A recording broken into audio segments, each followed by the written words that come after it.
Welcome back to another video. My name's Jen. I help people reinvent their reality. Today, I'm going to talk about 3 types of selves, and you can think about which category you might fall into. So there's 3 types of selves. So you have the real self, ideal self, and the imposed self.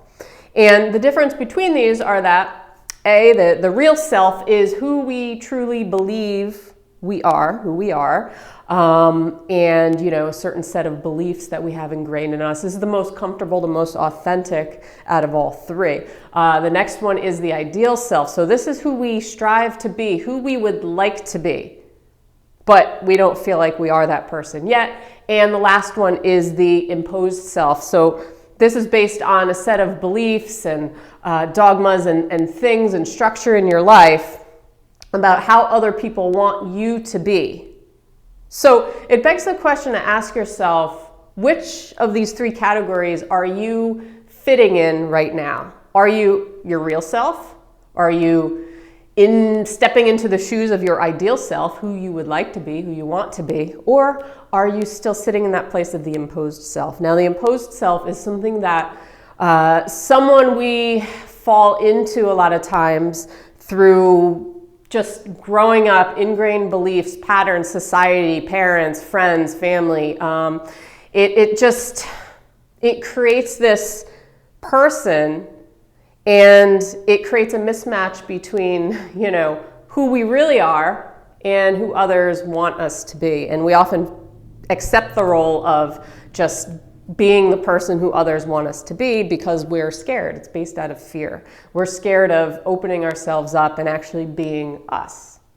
So I just want you to think about, in your day-to-day life right now, who are you mostly?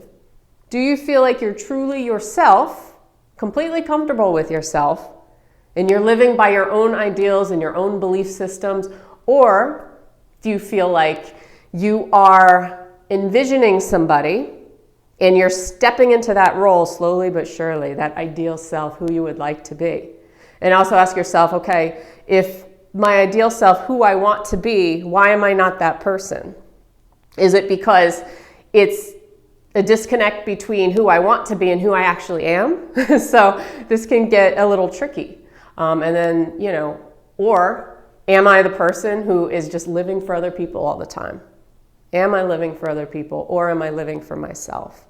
This is so important in life, and I think it's not until, sometimes it takes years, sometimes it takes decades to recognize that we are not truly who we say we are or who we actually are in life. It gets so ingrained in us that we think we're being true to ourselves, but we're not. So oftentimes it takes a little bit of digging and recognizing that. What belief systems do we hold versus stuff that we've always done that we don't find true anymore? And this can shift over time.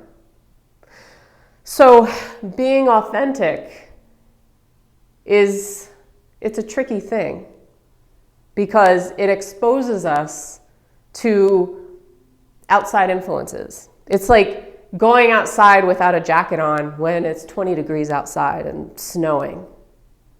We're exposing ourselves. We're vulnerable to catching something, right? We're vulnerable to getting sick.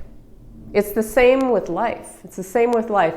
The more we expose who we are, the more vulnerable bits, then the more we risk being criticized or not accepted. And this can connect to old self-esteem issues or old patterns of belief that we're not good enough, self-worth issues. So this is why a lot of people can't be themselves, because they're always trying to fit into this role of either the imposed self, or they're trying to fit into what they think, who they think they want to be, when it's not actually who they are or who they, there's a disconnect there.